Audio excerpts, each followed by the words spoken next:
CBI পরিচয় দিয়ে লুটে নিল নগদ অর্থ, সোনা গহনা ডাকাত দলে। দুঃসাহসিক ডাকাতি কাণ্ডটি ঘটেছে রবিবার শেষ রাতে ধলাই থানা এলাকার ইসলামাবাদ গ্রামে। সিবিআই পরিচয়ে ইসলামাবাদের বাসিন্দা প্রতিষ্ঠিত ব্যবসায়ী আবুল হোসেন মজুমদারের বাড়িতে ঢুকে বন্দুকের নলের মুখে ব্যবসায়ীকে জিম্মি করে ডাকাত দল লুটে নিয়েছে নগদ কয়েক লক্ষ টাকা সহ সোনা গহনা। আবুল জানিয়েছেন, প্রতিদিনের মতো ব্যবসা প্রতিষ্ঠান বন্ধ করে বাড়িতে এসে রাতের খাবার খেয়ে শুয়ে পড়েন। রাত 2টার কাছাকাছি সময়ে বাড়ির মূল গেটের তালা ভেঙে ডাকাত দল বাড়িতে প্রবেশ করে।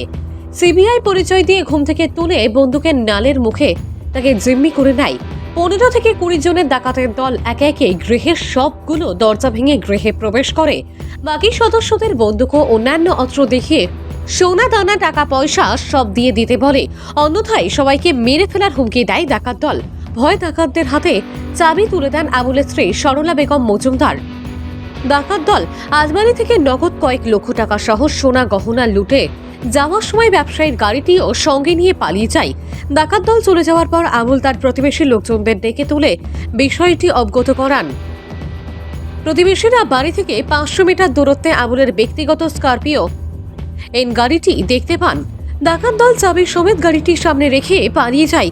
এরই মধ্যে খবর দেওয়া হয় পুলিশে। ঘটনার খবর পেয়ে রাতে পুলিশ ঘটনাস্থলে উপস্থিত হয়ে তদন্ত শুরু করেছে পুলিশ। ব্যুরো কত মানুষ এই যে কইতে এরাই দূরে রইবা বিচুরি ওলা হইবা নাইলে এটা মানুষ রইতে না।